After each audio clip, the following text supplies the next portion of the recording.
What's up, everybody? How's it going in the stream? Let's try something out tonight that we haven't done in a hot second.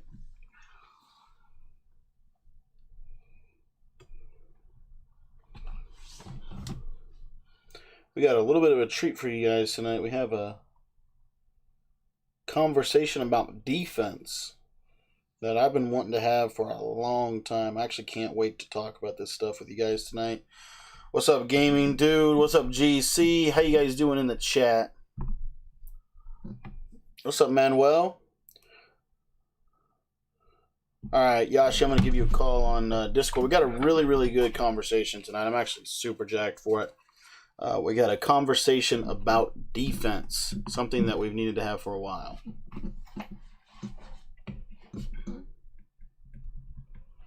Yashi, you there, man? Yeah, I'm here. You hear me? Yes, I can. I gotta... 1 second, I've got to... gotta change something on my settings here. There we go. Alright, can you hear me still? Yeah. Alright, perfect. Alright, we're just getting booted up here. I'm gonna send out a quick message, letting people know that we're having this conversation. Now, Yashi, I was curious. I think what I'm gonna do is I'm gonna grab 2 controllers in practice mode. Is there a defensive playbook that you would recommend us taking a look at tonight? I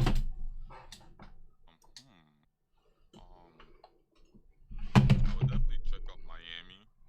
Miami? That's personally what I use as well. A lot of like the 2-4-5 double A gap people use Miami. Definitely 46 as well. Yeah, that's what I use. So I think those are like the main 2. Yeah.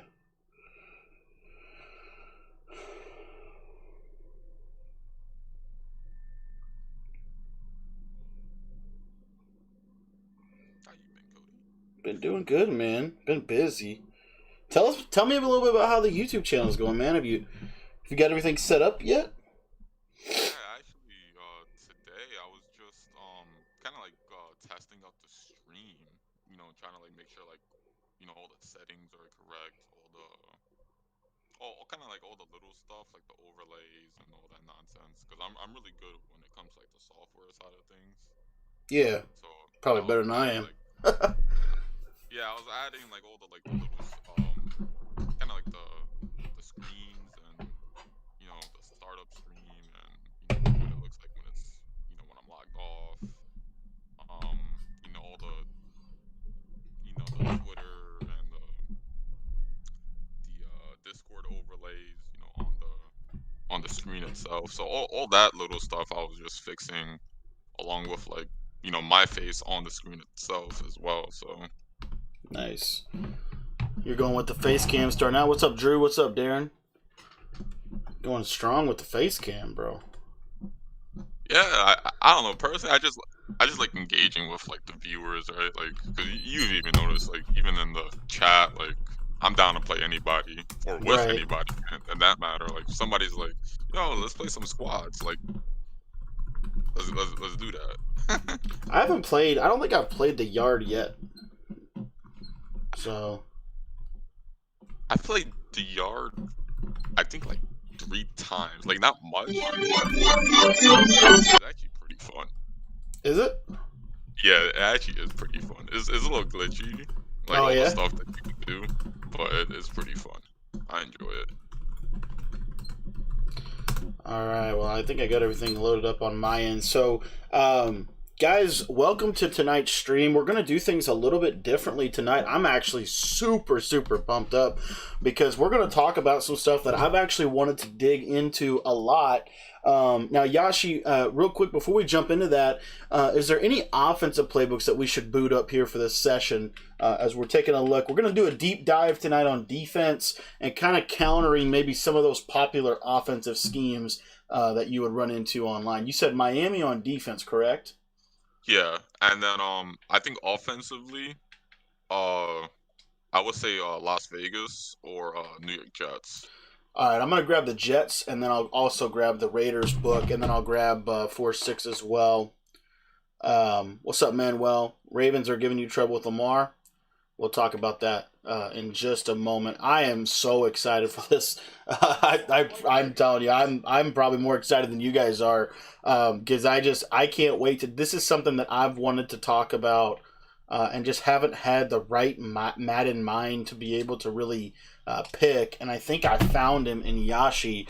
And so, really quickly, Yashi, as I'm loading up into practice mode, I wondered if you would be willing just to kind of give a brief overview of how you got into Madden and kind of how your defense has grown throughout the years and what you've learned along the way. So I'm basically one of those Madden oldies, right? Like I've been playing Madden since I don't know, I think Madden 2000.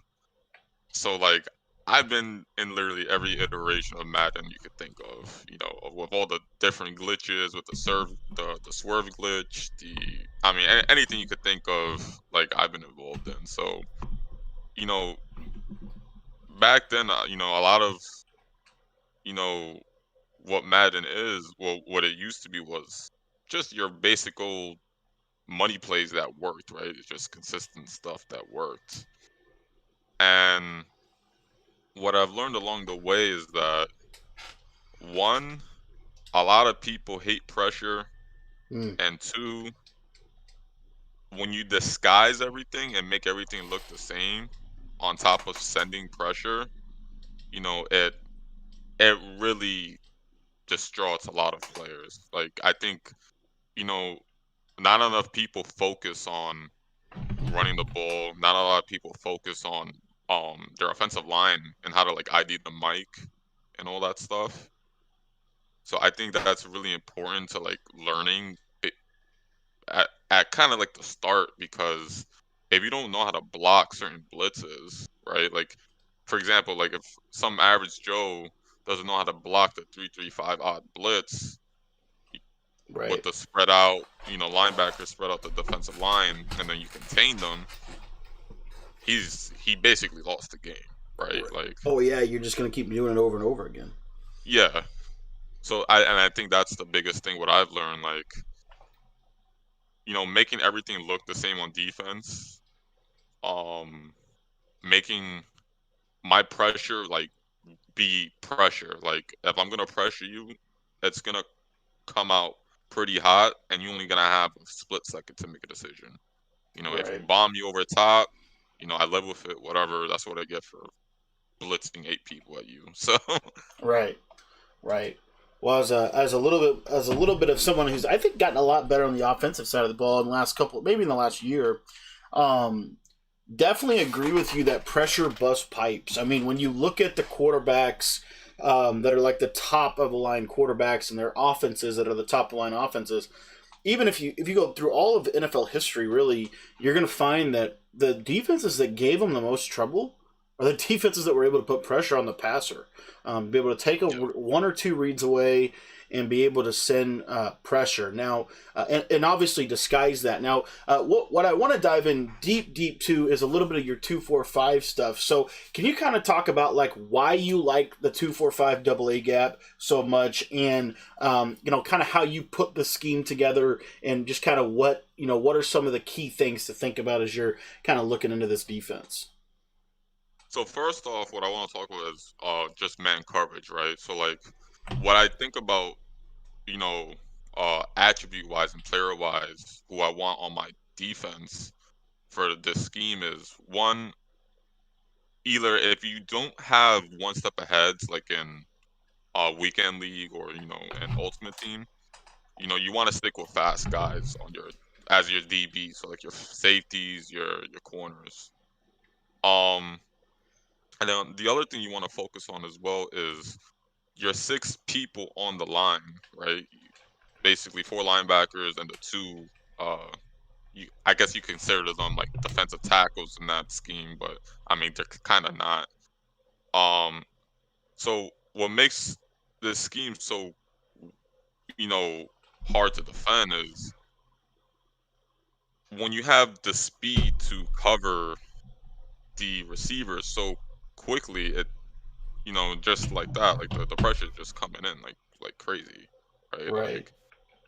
So the biggest takeaways, you definitely want speed and some type of ability, whether it's one step ahead, acrobat, whatever, at your DBs.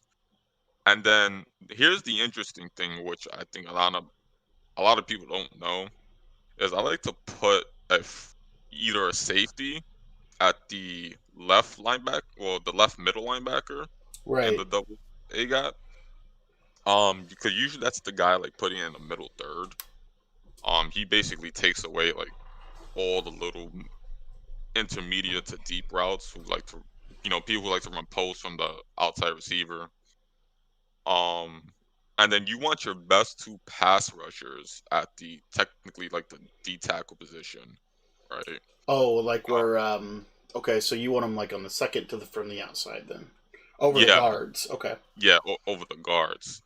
And the reason why is people who usually have like crazy, power move attributes or crazy finesse attributes, what you'll tend to see is on a standard two-man rush, they either instantly, swim past the double team, like they'll split the double team, or Hmm. sometimes they'll get like weird disengages because of how the alignment of the formation is. Okay. So So depending on the formation, or just how the two for yeah, five is. yeah, just based on how like the 2-4-5 is, right? Because you got the the two in the middle, and everybody else is like directly on the line. So it's Right. just very the alignment is just an issue in itself. And then at the outside linebacker position, the two outside guys, sucks that you can't put safeties there. I Yeah, mean, that you was what I was technically curious could. about. Oh, you could if you audible to it. Yeah, you technically could if you audible to it. It's just you gotta set your, alignment correctly and Right. how that works. But usually you just want two fast linebackers. It doesn't matter about their coverage stats. You just want to make sure they're fast because, just in case when you do blitz, let's say you're sending 6, 7, they're gonna insta hit the quarterback, especially if they have like 92 speed, 93 speed. Yeah. Now, question for you about that. So we're talking a little bit about the roster a little bit. Can you talk a little bit just about kind of what you're looking for as far as like what are some of the key attributes for each position that you're really kind of trying to identify when you're building this defensive scheme? So definitely at corners, a lot of people, want the big lengthy guys, right, for man coverage. But I actually prefer the shiftier, smaller guys like 5'11", 6 feet guys, Oh, okay. who have crazy like agility and change of direction, and obviously man coverage and press as well. Um, yeah, because they usually those shiftier guys they can keep up with the Tyreek Hills, the Henry Ruggs on like specific cuts. I'm not saying they could keep up with them deep, but let's say someone's running a motion slant, they're gonna play the ball, more closer than you think. And I think that's what's the biggest key with the DBs. Um, Even at safety, you want a little bit more length at safety, but usually my user is the free safety actually. In So the what in the the defense, and the free yeah, safety would that so be on the left or the right? the left side, because usually I'm coming out in cover one hole, which is kind of like my base play for the whole scheme. Okay. And while we're talking about that, what would you say your audibles are? So audibles, I usually run cover one hole as my first audible. Okay. Second audible is mid blitz. Okay. Third audible is usually buck zone, the buck zone blitz, buck zone 3, if I'm not Oh, mistaken. okay. Yeah. And And then I believe the fourth one, if I'm not mistaken, is the nickel two dog blitz. nickel dog two blitz. Yeah, nickel dog too. Yeah. Okay. And then do you come out and cover one hole every play, or do you have a play that you come out to every play? Yeah, so usually I come out and cover 3. Just standard cover three. Okay. Yeah, standard cover 3. Okay. Now, why did you pick those plays? Uh, one, because the cover one whole press is for some reason, I don't know if it's because of the algorithm of this Madden, but there's specific man coverages in the game that just play better than other man coverages. Right. I like, for example, like, if you come out a dollar two man under, they play better man coverage compared to a cover one whole press out of nickel normal, which is very odd. You would think it's the same concept, but it's not. Oh, And I interesting. I didn't just know just that. yeah, there's just specific formations, right? Like if you run cover one whole press at big nickel over G, you're not gonna get the same, lockdown coverage you would out of nickel 2 4 5 8 gap. It's just specific two man unders play differently. Different cover ones play, more closer to the hip. Interesting. I did Um, not know that.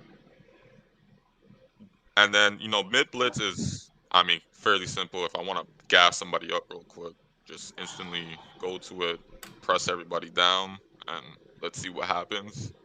Mm-hmm. Um, the Buck Zone Blitz is actually just in case I man align. So, just in case I run into somebody who likes to come out of like under center plays or come out, especially in gun punch tight end. The Oh, yeah. man align kind of like fools them a little bit. They're expecting man coverage, and all of a sudden they see zone. And on top of that, you can instantly blitz all the linebackers, and I'm sending six. So like that catches a lot of people off guard. Yeah. And out of cover three, the reason why I start with cover three is just because it's very easy to adjust to it. Like let's say if I wanted to, stay in this base coverage out of just zone on a man align look, then it's very simple, right? So it's nothing too crazy. It's very simple. It's very user friendly too. Like you don't really have to worry about too much, on the user side of things. You just cover what's not guarded. Yeah. Now, you talked a little bit about the mid blitz. Question for you: what is kind of your go? Like if you were to say, okay, this is my base setup, or this is my base blitz. If I want to send pressure, what would you say? What would you say your go to blitz is out of mid blitz? Like, how do you set it up? So actually, when I blitz, actually, right? So there's two different blitzes I do it out of. It's out of mid blitz, but then it's actually the one I use the most is actually cover one hole. Oh, So interesting. so if you go into cover one hole real quickly, Mm-hmm. so what will happen is you will use your free safety, which is basically the deep blue, Yep. and then you just blitz all linebackers. So it's basically the same thing as mid blitz, but you're getting to user the free safety instead of like the strong safety, if that makes sense. Yeah, that makes sense. Okay, so you're using this guy kind of in the A gap right here, and then you're basically you don't shift the line or anything. You just straight up just go. Do you crash them anyway? Usually what I do is I spread the line out and then I crash them out. Okay, okay. So you get that spread feel, Yeah. and then the So pressure just right up the A gap. There it is, man. That's there we go. crazy. Wow. So it's I kind of mean, that's like the base rush thing. yeah. Okay. Now, the reason why I go into cover one whole press, right? Especially out of like my main base coverage type of scheme, is just because um wait, you hear me? Yep. Yep. We can hear you. Okay. So yeah, just because it's very easy to adjust your linebackers towards the outside. So like if you want to play max coverage, right? It's very easy. Go into cover one whole press. You press coverage. You put your two outside linebackers on purple zones, and then you put your middle linebacker, who's technically a safety, Into that into deep a third. into the middle third, and now you have like a standard two-man rush with all out coverage, basically. Interesting. Okay. So then basically you just have your, and the beauty of this, what you were talking about with the A gap, is this is going to give you a specific type of base coverage that gives you really decent edge rushing because of the Yeah. angles. Okay. Well, cool. So that's so. Would you say you kind of go like what ratio do you run coverage to blitz?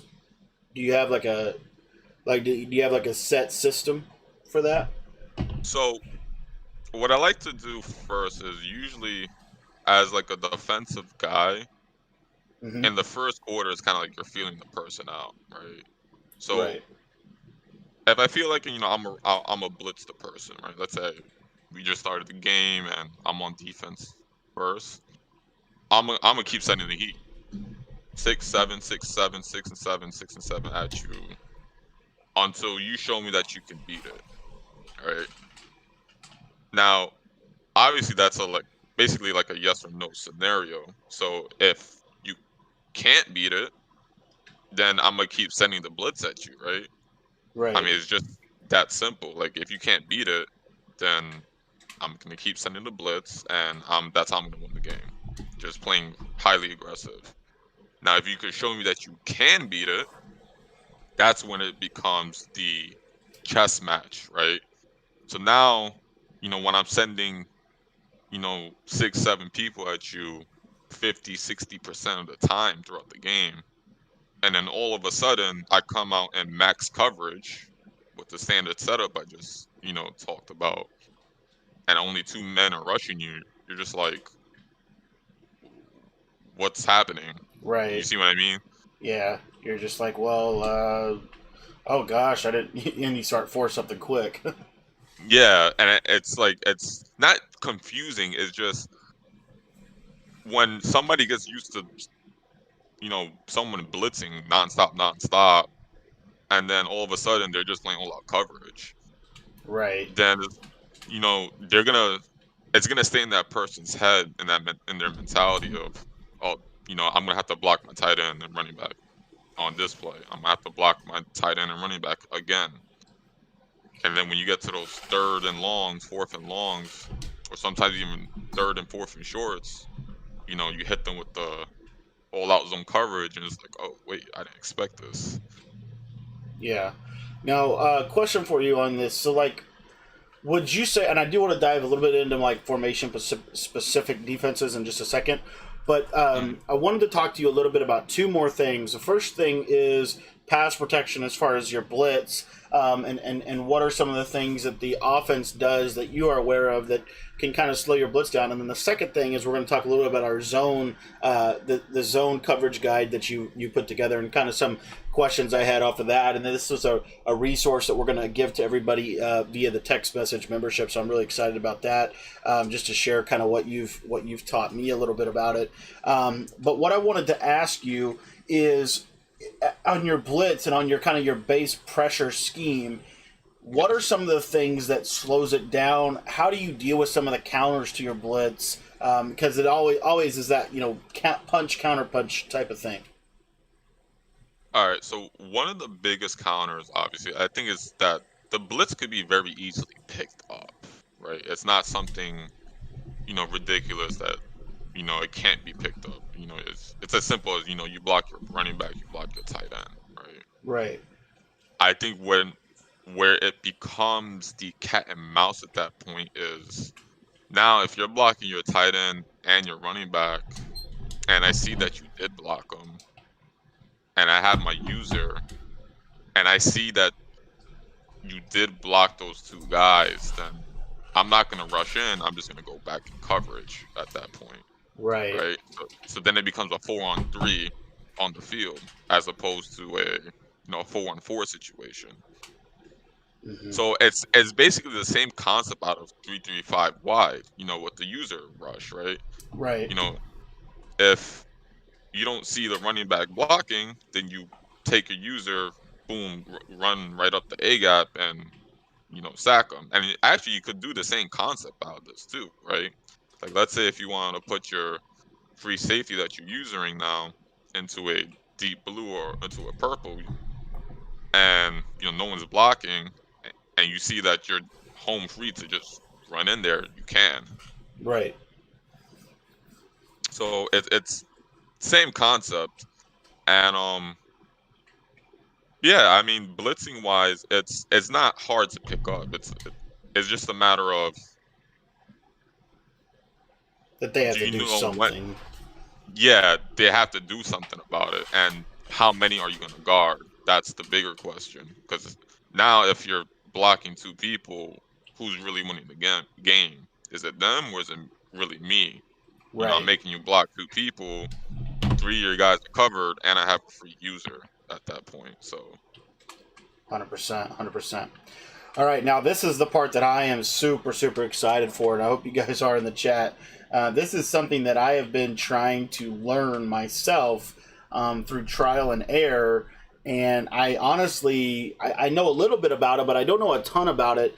And you and I we were preparing for the Madden Classic, and we jumped into a game, and I remember that I threw a corner route, and I could not for the life of me figure out how in the world you picked it off. And when I asked you how you picked it off, you said that oh, it's just a seam flat. That's what they do. And literally in that moment, I'm like, man, we have got to talk more about this. And I don't know if we have enough time to get into it today. And so I put that in the back of my head, and I knew I wanted to dive in deep with you on this. And I think that the chat's gonna be able to gain so much insight from this. I'm actually so excited for this tonight. But can what I wanted to do with the next probably 15 minutes or so is just walk through from you and hear your expertise on this. Is how do zones? What do you tell me about zones? What do they do?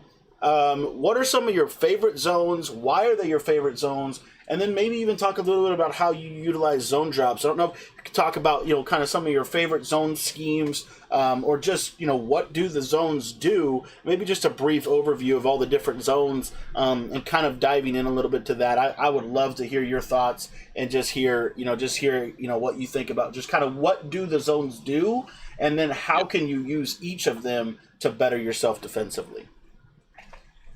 All right, so cool. So like before we even get into like the zone, right? Like I think what people need to know is that what are you looking for in a zone scheme, right? So like what kind of players you're looking for, stuff like that. So Right. I think the biggest uh plus about zone is that you don't need speed, right? Like that's something that man coverage obviously needs. You need speed to keep up with, the receivers. But in zone, I look forward to, people have great pursuit, great zone attributes, great play recognition, just tall, lengthy people that could just get into passing lanes that you just don't expect, right? Right. Um, Now quickly going into like the different types of zones in the game, right? Obviously, when you zone adjust, your zones they become, its base form, just covering up to the wherever the yardage is, right? So Right. if I set a hook to 10 yards, it's going to go to the 10-yard depth and just play like a normal curl. It's not going to do any weird match things. It's just going to play how it's, set to play. Um, so to quickly go into like some of the key things, right? Um, I think this is going to be quick because I mean there's a lot of it, but most of it is the same.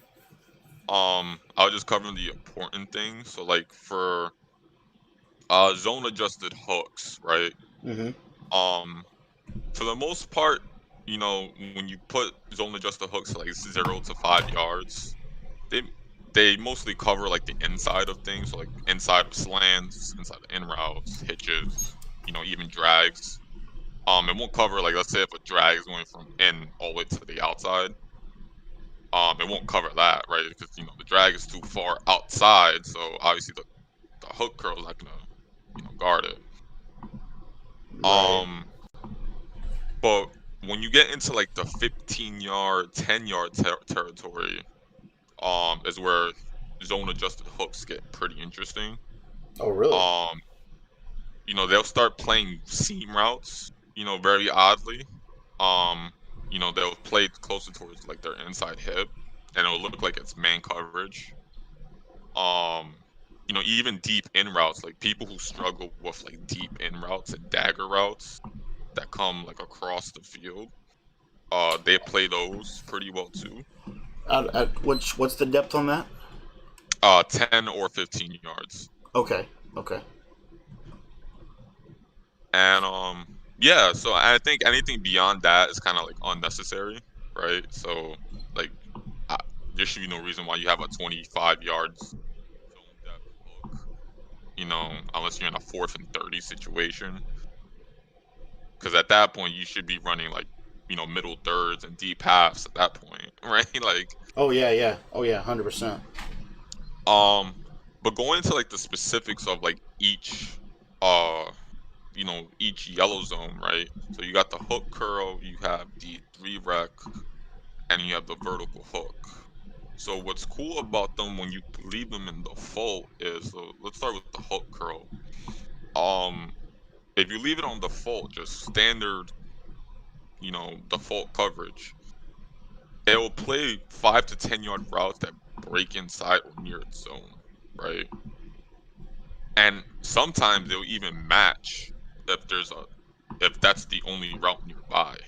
So for example, like let's say you have a 4 strong scenario and there's 4 receivers to the right and you have 1 solo side receiver towards the left and he just does a slant route across the Right. field. Yeah. The hook curl will actually match it. And a 3x1, even if you do zone drops or not, if you do zone drops. No, not zone drops, just regular default zone drop. Okay. Okay. Which is pretty cool. I think what people are waiting for to hear about is the 3 rec hooks, right? 3 rec hooks could get really glitchy on the Oh yeah. field. Oh yeah. If you leave them at default, obviously, because if you zone adjust them, they don't play like a 3 rec hook. But if you leave them by default, their standard thing to do is they'll match the receiver that's considered the 3rd receiver, based on alignment. Can you talk about that a little bit? I read that. I'm curious about that. I'm trying to pull your guide up here so everybody can see it, and we'll get this available to you guys in the Discord and in the text membership. But can you talk a little bit about that 3rd receiver and how does it identify that? Is that based off of is the 3rd receiver the receiver closest to the center? Yeah, that's what basically it's saying, right? So, like, for example, the easiest example I could give is in a gun bunch scenario. So, like, you have your standard halfback and solo side receiver on the left side. So it's starting from the left, going inward towards the right. So your outside would be the 1, your 2 would be the halfback on that left side. When you start from the out, going in from the right, it's the slot outside receiver who's the 1, the slot inside receiver who's the 2, and your tight end being the 3. So the 3-rec hook itself will actually match it if it's going across the field in any manner. Okay, I got you. So that's how that works, and that's just depend on any alignment. So now if you're coming out in, I don't know, gun tight offset, is it gun tight offset? Yeah, I actually played a money game against that today, and that's probably the one formation that I feel the most, I guess, nervous to face. Is that tight offset? Yeah, the post routes and all that nonsense. Yeah. But yeah, so like even in a scenario like gun tight offset, like in a compressed scenario, it will cover, since technically the halfback is the 3rd receiver, it will actually play any routes that the halfback go. Like let's say the halfback's on an option route. That 3-rec by default will flow over towards the halfback. Oh, so interesting. And what's really cool about 3-rec hooks, I believe, is when you start talking about like the delay fade and the cross meta. The reason why I love playing cover 1 hole out of the nickel 2-4-5 A gap is because the people who love to run gun bunch tight end, they love running the PA brute over with the delay fade. And what happens is, usually because in a man scenario, since everybody's manned up, right? Technically, the 3 receiver who the hook should be guarding is covered. So he will help on that 3rd receiver, but since he's already technically manned up, when the delay fade goes out on his route, the 3 rec hook will actually flow over towards the delay fade and cover it. Does he do that in zone 2 or just man? Like a, Out, you know what I mean? Like if it's a cover 4 or something. yeah, it'll definitely work in zone. You have to watch out for like cover 4 palms and quarters because those have like specific, rules to it with the whole solo and the special check things. They're just like obviously advanced. Mm-hmm. But if you're just playing standard zone coverage, and let's say you're playing, um, you know, a, a bug zone blitz, and it has a 3 rec hook, it will help on that 3rd receiver. And once the delay fade starts going up on his route, and the quarterback is rolling out, the 3 rec will actually pass off that 3rd receiver and go towards the delay fade. Okay. Okay. Now, what can you tell me? And this is a question that I have had because I have been doing. You know that if you guys been watching my gameplay, you know that I have been running a lot of quarter flat zones and seam flat zones. I wanted to hear some of your insight onto those 2 specific zones, and kind of what you see as far as how those zones play, the differences between the 2 of them, and what you recommend as far as, I recommend this zone if you're trying to stop this route, or I recommend this zone if you're trying to stop this kind of route. So yeah, so if you go over to seam flats really quickly, actually, the seam flats slide. I got it right up here. It should be coming up on the screen here for everybody.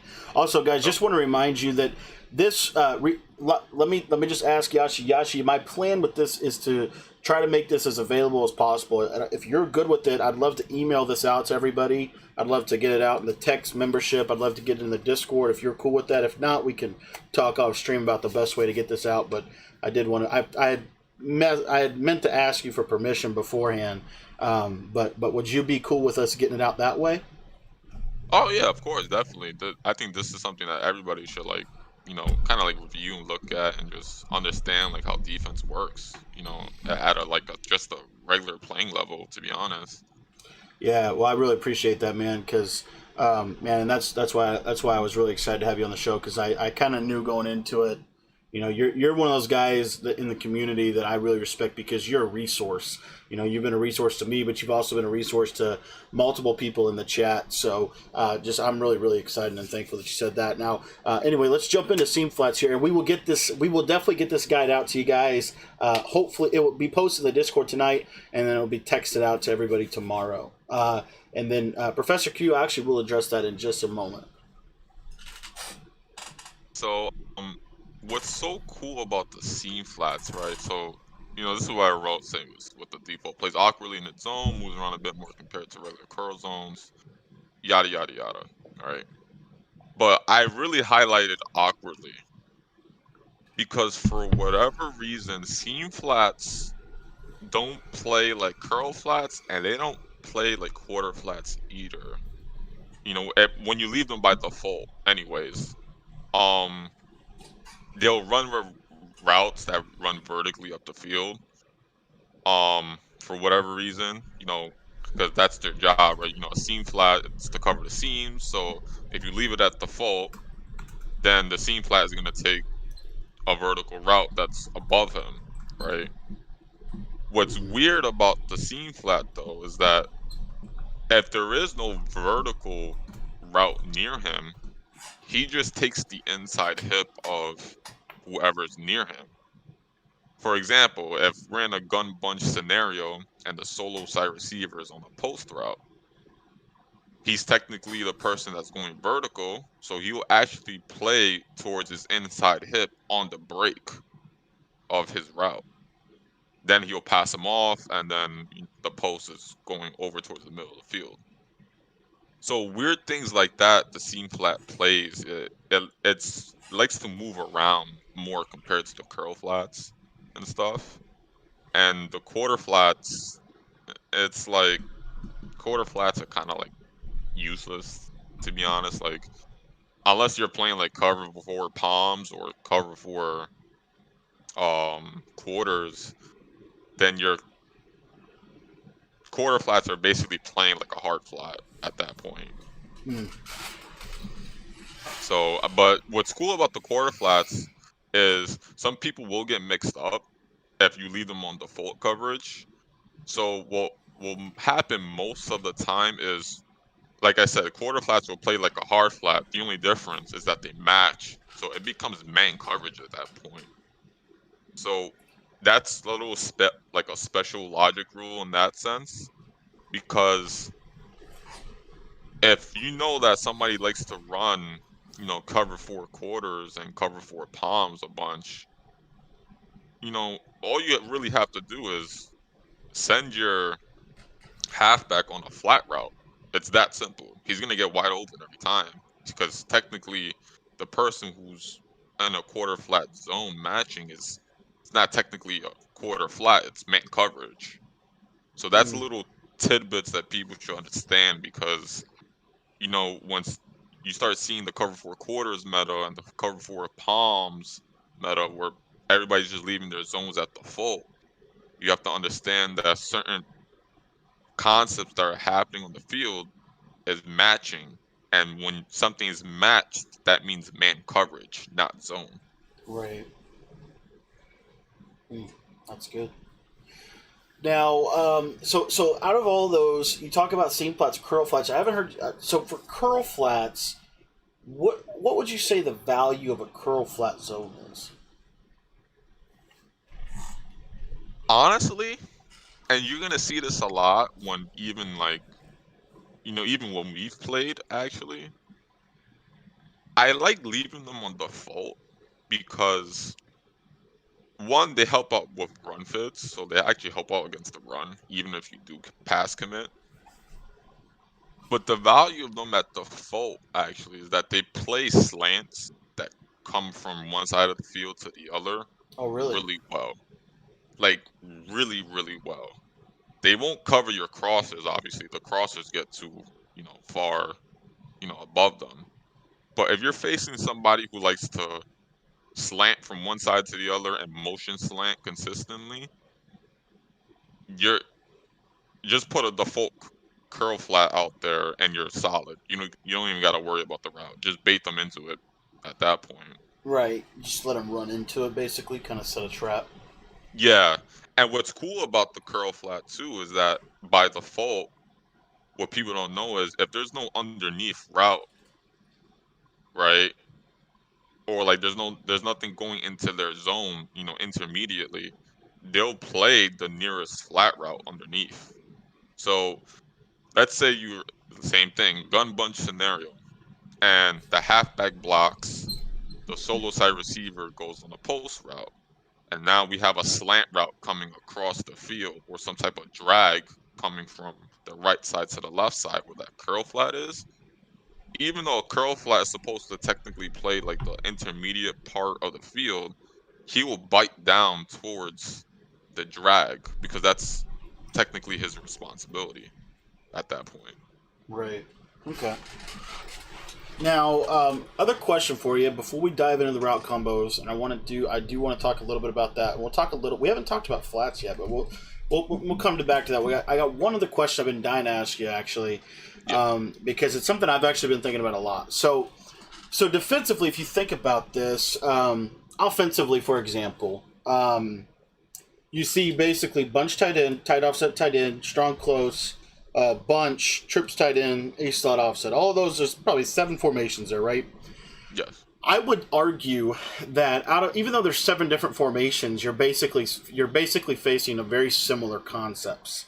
So conceptually, you're kind of facing the same thing. You're facing a flood to the right, a flood to the left, a corner route, or a post route, a motion, a post slant combination, or a double Hmm. crossing route combination. You're facing different combinations, really, is at the end of the day what you're doing. Now, defensively, I think it's kind of the same thing. It's instead of route combos, it might be called zone combinations or Yeah. different things like that. But you when I first played you, it was our first game. This was probably several months ago.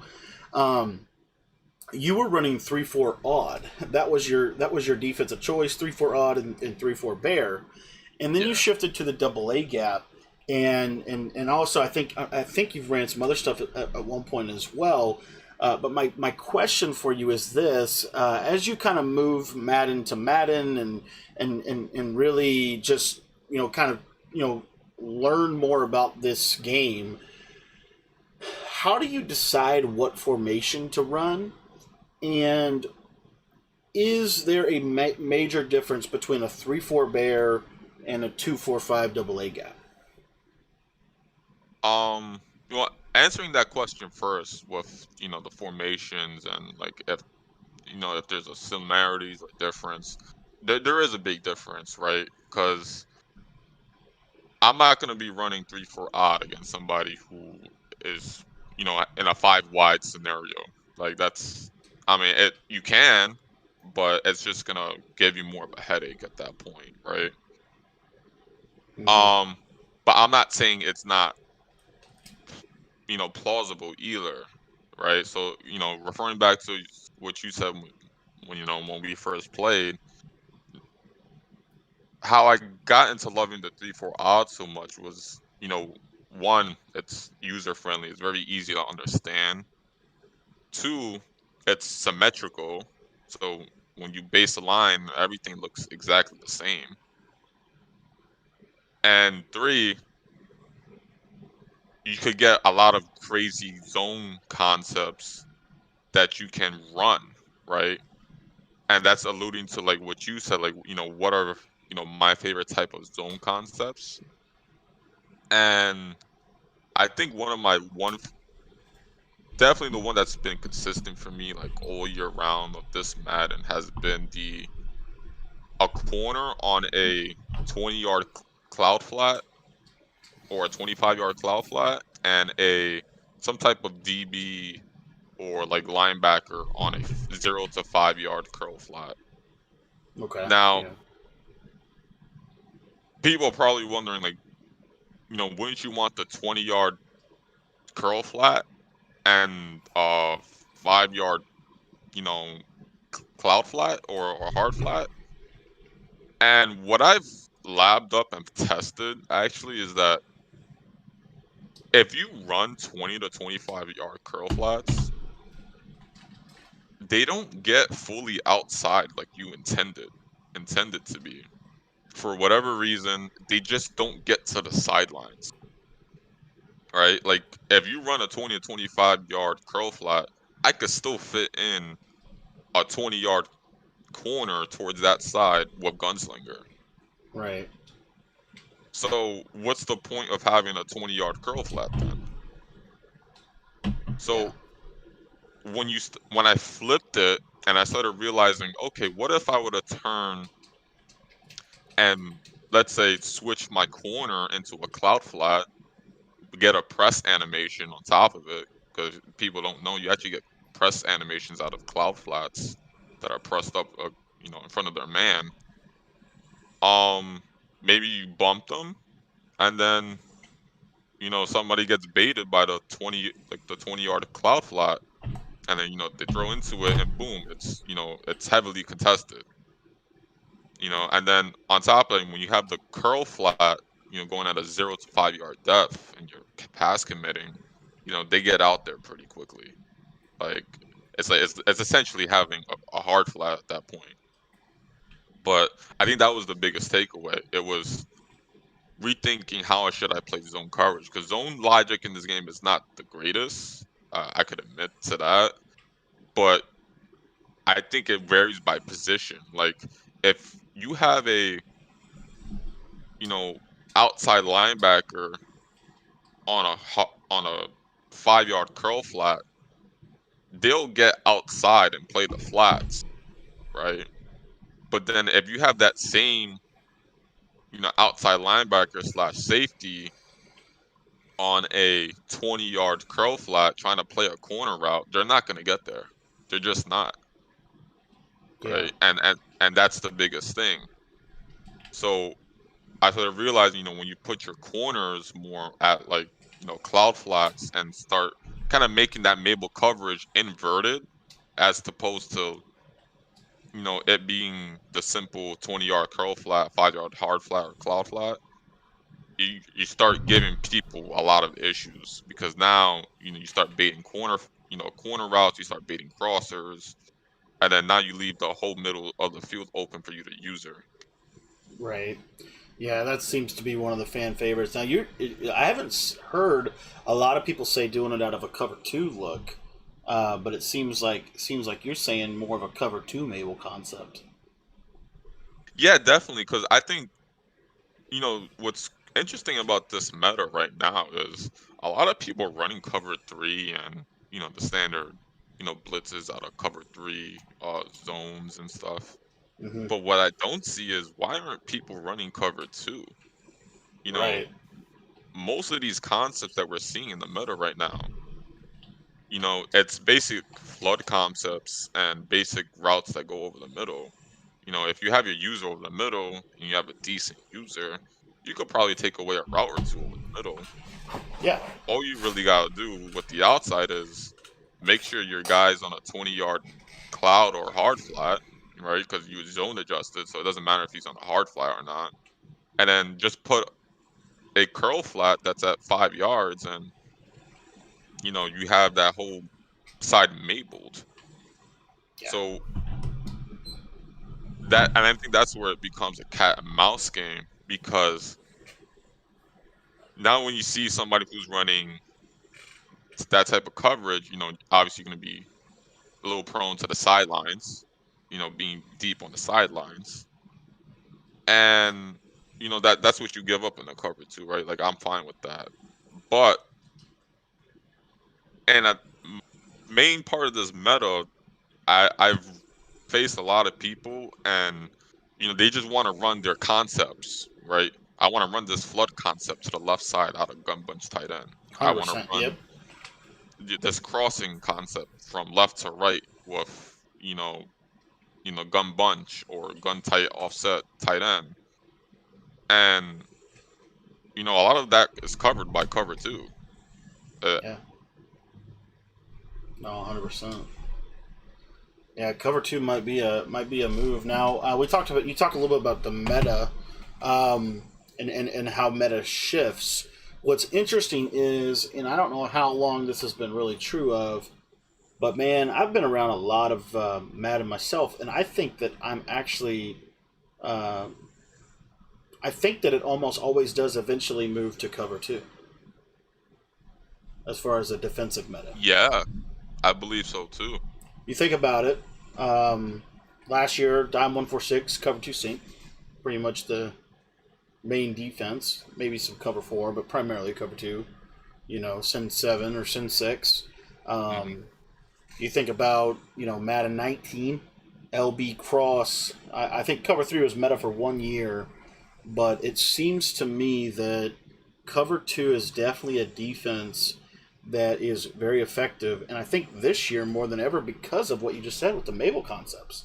Um, I myself have actually been using a lot of 30-yard cloud flats on the outside, um, and they've been taking away a lot of stuff. A lot of stuff. But one of the things that you also said, and actually I dig a little bit about this, is you talked about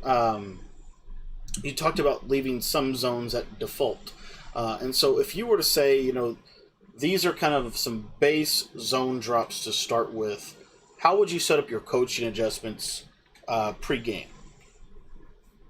So what I would do is if I was setting up just a base zone adjustments, I would definitely put my regular flats to 20 or 25, however you feel comfortable. My curl flats to 5, and I'll leave my hooks at default, Okay. right? So the reason why at default for the hooks is just in case you do run into the gun bunch tight end guy running delay fades nonstop. You have your three rec hook will play normally. Um, but with the other zone adjustments, just alluding back to what I said with the whole alignment and stuff. and cover 2 in general. Just for whatever reason, curl flats just don't get outside to the sidelines as compared to 20 to 25-yard flats do. And I and that's not saying that, it's gonna cover everything, because obviously it is technically kind of like a cover 2 Mabel concept if you like look at it. So you're gonna get beat by like those deep corners that go to the sideline that like the cloud flat can't really reach up to that point even on a zone drop. But it's by the time that were to happen and you're waiting for that route to develop, you're already getting sacked. So that's the give or take in that situation. Hmm. Well, I Um, so you're going 20 to 25 cloud flats. You're going 5 to maybe 10 on curl flats, and then you're going yes, default at the hook curl position. definitely. Now, And then do you ever move those curl flats to like a default? Is there like certain situation you do that? yeah, definitely like especially my man scheme, like this is for like all the man coverage people out there. Like if you like playing man, I really recommend default curl flats. They'll play slant routes that come across the field. They'll play drag routes. They'll even play flat routes by the tight end if there's no like route on that other side, just cause. So like they get a little glitchy when they play default. So like the second zone adjustment I would do, right, is I'll play default curl flats with default zone hooks and then 20 to 25-yard uh flat routes. Can you say that one more time? Um yeah, I'll definitely would play default curl flats with default hooks and the 20 to 25-yard flat routes. Yeah, that's something I've been thinking. I have been for the longest time putting my hooks at 5. I used to put them on default, and I don't know why I think I just heard someone talk about moving them to 5, and I did it, not even thinking about it. And now that after talking to you, I think I'm going to move them back to default, give them an opportunity to make plays on some of those routes if there's no underneath route in the field, you know? Yeah, definitely. So, do you do anything? I'm kind of a. I'm just curious. Do you do anything as far as your alignment? Do you run base align, man align, default? Do you do anything with like cornerback matchups? Any of that stuff? Well, if I'm facing somebody who doesn't like to motion a lot, then I'll put my cornerback matchups at speed. Can you say that one more Um, time? yeah, when I play my if I'm facing somebody who doesn't motion a lot, who doesn't motion from left to right, or Oh yeah, then I'll actually change my cornerback matchup to speed, and I'll leave my auto alignment at default. I don't really usually mess with that unless I'm in a special scenario out of 245 A gap where I'm trying to make everything look the same, so I'll man align. yeah, Um, but you do got to be careful because it's man align, and let's say somebody motions over, the zones and the concept will sometimes switch, and the man concept will sometimes switch. So you gotta kind of like mess around and play with that to see who you should use and who you shouldn't. And then everything else, I just leave play ball for what the corner should do, and for the what is it, the option defense, I leave that conservative. yeah. You don't want to be. Yeah, 100%. I'm with you on that. So you leave your matchups on balance, like, unless they don't, unless you notice that they're not doing a lot of motion, and then you'll put them on speed. Yes. And why do you do that? Is that just to get the better matchups? Or Yeah. So when you place your guys on speed, right, and they're not really motioning, then like in a man scenario, you're always gonna have a kind of like that, that speed advantage, or kind of like that speed, like neutrality between the two. So you know that your guy's always gonna keep up with that guy. Um, but the other reason why I do it too is for the occasion that I do run zone. and they think that it is man and they could just beat them over top, or even in man scenarios too, like when you shade over top, like you're not getting beat deep, obviously. You're just not. Right. Now, a couple questions in the chat here that I did want to come back to. First question is, and I know that this isn't necessarily a technical football term, so help me out, maybe because I don't really know the technical definition of this. But the question, and I get a lot of this question myself. What is a Mabel coverage? What is it? Why is it purposeful? And do you know like what the actual NFL version of that is? Yeah, the Mabel coverage, I don't know what the actual term for in the NFL and how they word it. I Mm-hmm. would assume it is the same thing. I could be wrong.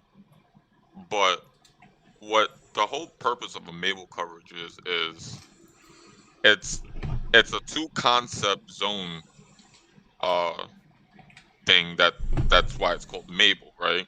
So the whole point of it is you have a 20 to 25 yard cloud flat, and you have a 5 yard curl flat, and that's what's considered Mabel, right? And why it's considered Mabel is for people who like to flood towards the sidelines, right? This is to mainly guard people who like flooding the sideline a whole bunch of times. For example, somebody comes out a bunch or a gun bunch tight end, and they call, I believe it would be either curl flat corner or like Z spot. Right. Yep.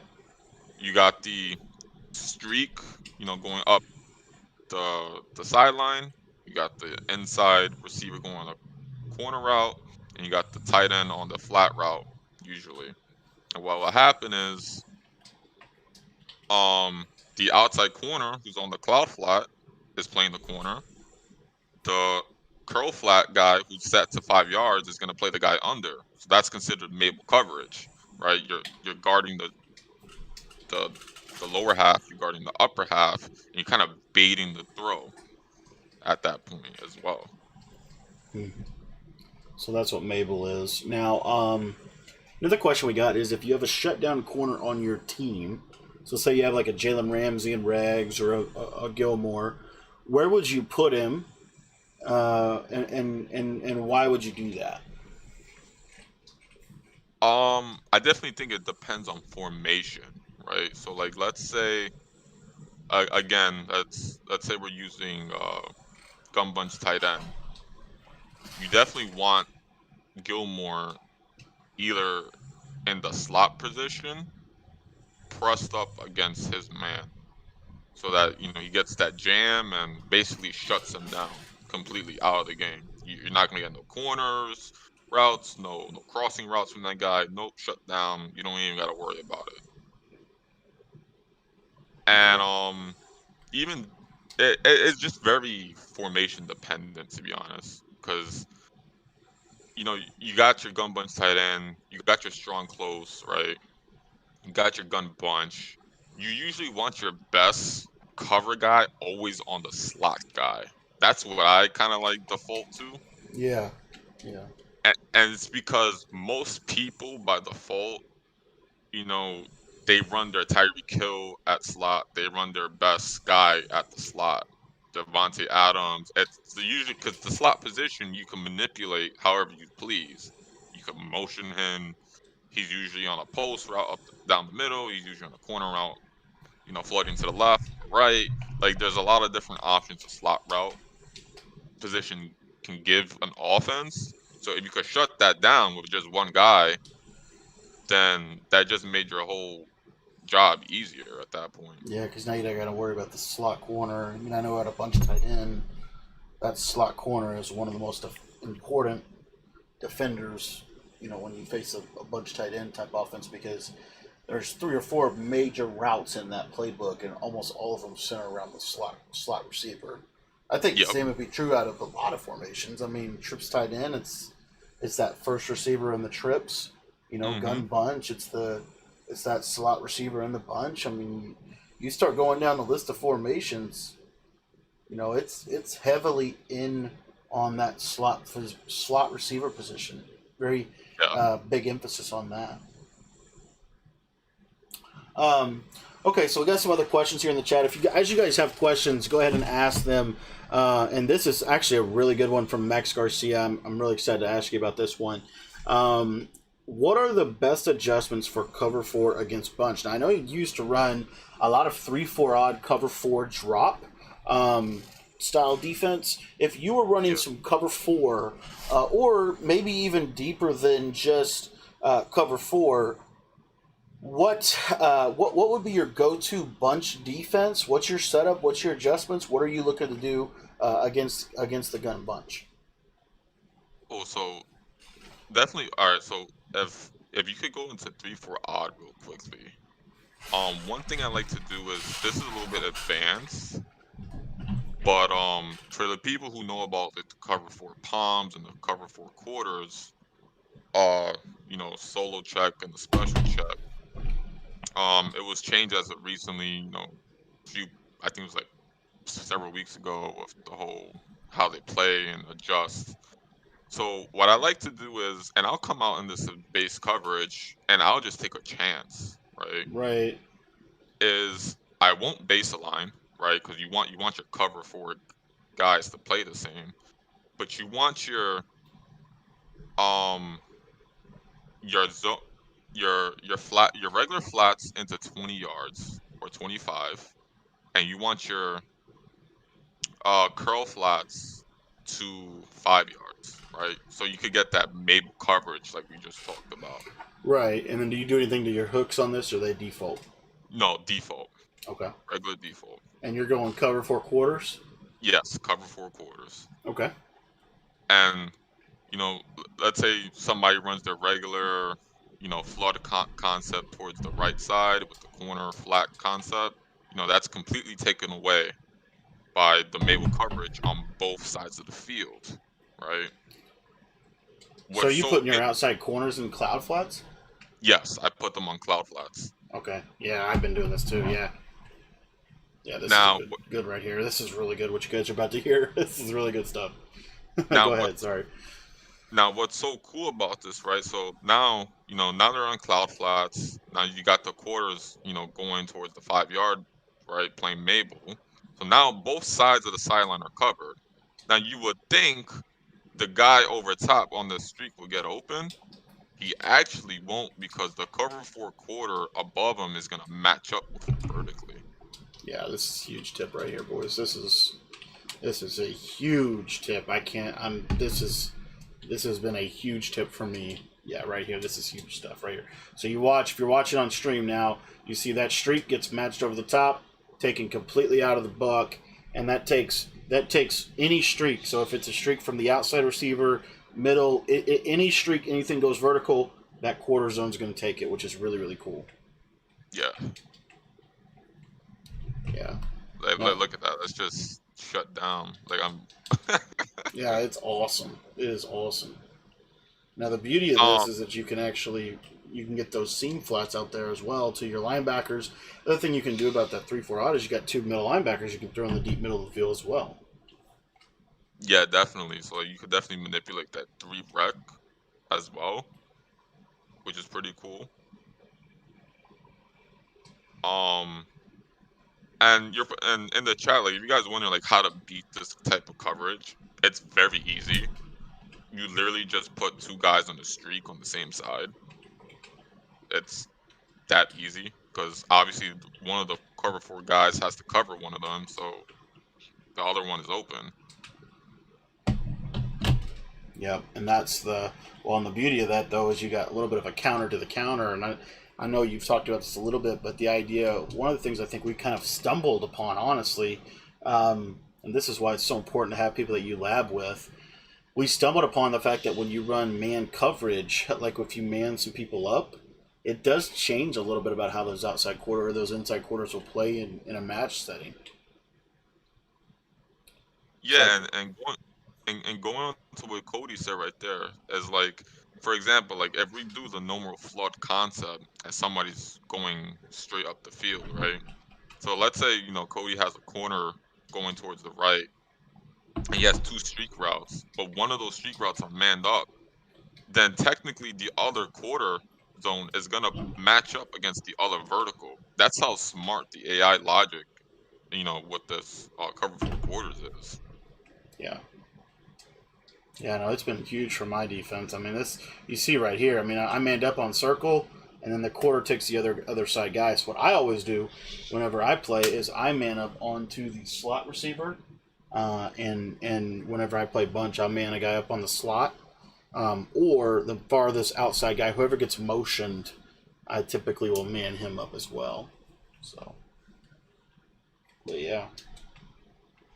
All right, let's see. Let's see if we got any more questions here. Deuce Close found this. Thanks, Heath Henderson. I appreciate you. Yeah, I don't know. I mean, yeah, sure. Good job to him. Go subscribe to him.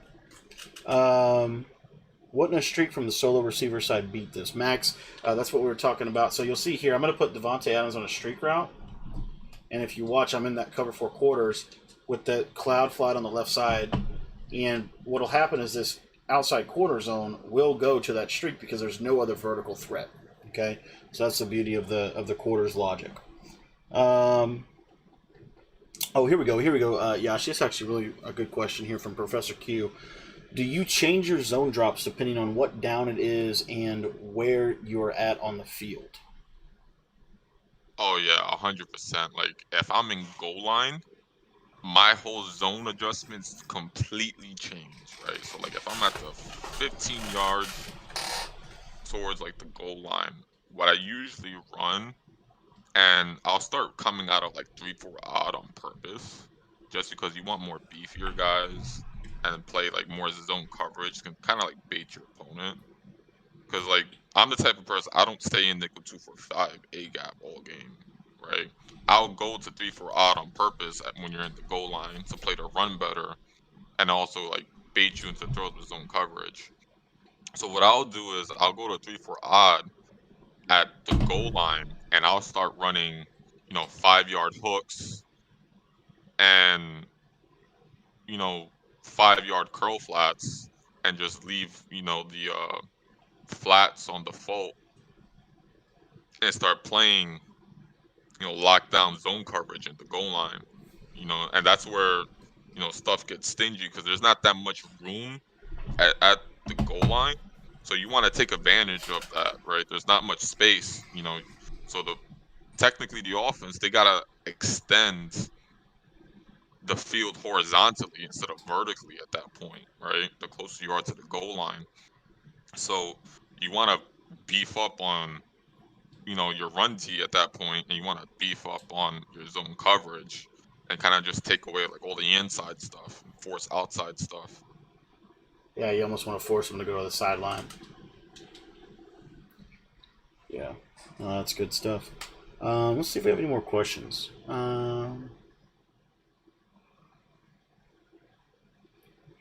All right, well, I've got one more for you, Yashi. So we talked a little bit about goal line defense. We talked a little bit about a lot about zone defense. We did get I got two questions for you. One of the earlier questions we got about man coverage is, and I guess it does apply to zone coverage as well. Do you find shading coverage to help you in man coverage or zone coverage? If so, what are some of your go-to tips for shading your coverages? Okay, so let me start off with advanced players shade based upon opponent's tendencies and opponent's formations, right? Mm-hmm. For example, going back to the whole flooding concept, and when you see a gun bunch tight end player, what do? Right? They're gonna go to curl flat corner. They're gonna go to inside switch, right? There's usually never a guy beating you deep. There's just about combinations and concepts going from left to right, flooding the field, going towards the right of the field, but it's never something beating you deep. Right. So in a man scenario, I get reckless, right? I say, you know what? Let me shade down. I'll press up, shade down, and I'll shade whether it's the inside or outside, depending on your tendency. And let's see you beat this. So you're And the shading reason, inside and down or inside and outside depending on tendencies. I'm sorry. yeah, Inside. You're saying you're going to shade down and then you're going to shade either inside or outside depending on the tendencies. Yeah. And what happens is those people who like to dink and dunk all the time, they like to, run their usual concepts and they think they're gonna get away with it all game, becomes like, why is he being covered now? Mm-hmm. Why is my game guy being pressed, consistently? And that's what starts to happen. Especially you could start doing that when you're near the goal line too. Like if you're a little bit reckless like I am and you're playing man coverage, in the goal line, you can get away with it. There's not much room anyways, so why not? Right? Right. Um and then going into zone, um it depends, just because it depends on your coverage. Like if I'm in cover 4 and cover 3, you're more than likely going to shade up, right? Because you don't want to get beat deep, which I granted you're not going to get beat deep because he's in a cover 3, outside third or cover 4 quarter, so you're not going to get beat deep. But I do it anyways, just because you want to protect yourself deep and not give up anything crazy. Um, but the caveat to that is, and I want to make this clear, when you are zone adjusting a lot and you decide to shade up and shade underneath and do all this craziness, you have to be mindful that, you know, if I have purples on my field or quarter flats and, I'm trying to guard the flats and I shade up, right? But for some reason, you have your curl flat zone adjusted to 25 yards. He's not going to play the flat because you zone adjusted your guy to 25 yards. So you have to be careful with the shading over top and shading underneath, because if you're zone adjusting a lot, your stuff, you could get yourself confused and you'd be like, oh damn, like, I set a guy on a 10-yard curl flat and I shaded over top thinking he was gonna play underneath. You see what I mean? So you Right. gotta be like conscientious of that as you're in game. Yeah. Well, and then one other thing I was going to say, I'm going to jump into just kind of a head match, and we can kind of talk about some of these principles as I'm facing it in a real game here. But one of the things I did want to talk a little bit about is we haven't hit on it yet, is your run defense. What do you think about run defense? What are some of your go-to practices? Obviously, out of the 2-4-5 double A gap, but also like what are some of your principles? Bigger picture than just the double A gap, as far as how you stop the run and how you think about defending people who like to come out and just run run stretch, run a one trap down your throat, and make you want to cry. So for the man coverage people out there, I believe in hat on a hat. Meaning, if you're playing man coverage like I do, 24/7, and every guy is manned up, and you're the free user, then it's up to your user to make the play. So it shouldn't matter what formation you're in, whether it's nickel 2-4-5 A gap or big nickel G or 3-4 odd or anything if you're in man coverage. Because the point is, if you have a hat on a hat and every guy's manned up and all your D line are manned up against the O line in front of you, and you're the lone guy who's free, it's up to you to make the tackle.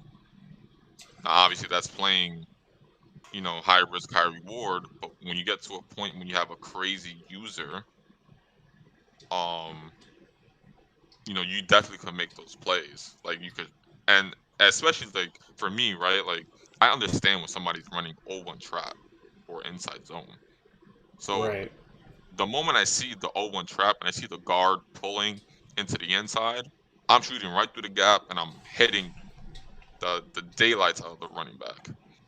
All right, but you have to see that from a you know from the field perspective, right? Kind of And have to out have of a little bit of a feel to it. yeah, it's like you need the feel to it, right? And then out of a zone perspective, right, it's more about how you set up yourself to penetrate the gap. So, for example, the most known way is through big nickel over G. You crash your guys inside and you slant them out, and then it gives you like a easy rush for your user to come like right down the middle through the A gap and just blow up any run basically. Whether Hmm. it's stretch, dive, most of like the meta stuff, even power roll. So it just depends on the principle, right? So like that's why I could run, nickel 245 A gap and have some decent run defense, because I understand that if there's a hat on the hat, then my guy should be able to come in free and have a free hit on you. And even if he breaks a tackle, well, that's an extra second or two. By then, somebody's gonna probably hit you, in the backfield. Right. Now, one of the things you talked a little bit about there was your user and kind of the importance of a user of the run game. I wondered if you could hit a little bit on, I think of even for myself, when I played you, one of the things that I felt like was really, I think just or not interesting, but just good about your defense was how good your user was, and more even than just how obviously good on the sticks you are, but how strategic and disciplined and intentional your user was. One of the things we talked about was at one point you said to me, I don't like to do a lot, meaning I don't want to make it complicated. I want to keep it simple. And so, can you talk about that, about how your user has developed over the years? Maybe what are some things that you've learned about that, and how you can improve it, or how people who may just be starting out in this game can improve their user skill? So when I first started Madden and I started like developing into a kind of like a decent player, is understanding how to trust the AI, right? Mm. And a lot of people don't know how to trust the AI, especially in man coverage, right? Because obviously, from Madden to Madden, coverage is kind of like weaken or get stronger. Because I mean, compared to last Madden, man coverage isn't what it is now. Like, Oh let's be yeah, oh honest. yeah, it's way different. 100%. So I think one is trust, right? Trusting what you put on the field and trusting that it will be effective, right? So don't be that guy that you know you you're using, and then you got Mabel coverage to the right side to cover the flat and the corner route, and then all of a sudden you're gonna be using the corner route. Like, but you have to just trust what you put out there. All right. If it somehow got open, then you got to live with that, right? You can't be frustrated. It's Madden. You get what I mean? So, Hmm. and then even going to man coverage, and a lot of people struggle with this in man coverage. Even I sometimes do too, because obviously, when you're playing head to head and you got Devontae Adams with route tech, and none of your corners got one step ahead or anything, and you're trying to match up with Devontae Adams 1-on-1, it's like, should I even be playing man coverage, right? Hmm. Right. And my answer to that is, why not, right? You're playing chess literally the whole game of Madden.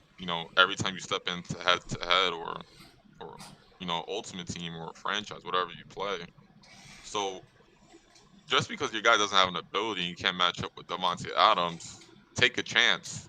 Tr- you may get lucky, and that's kind of like a poor man's way of saying things, but you may just get lucky, right?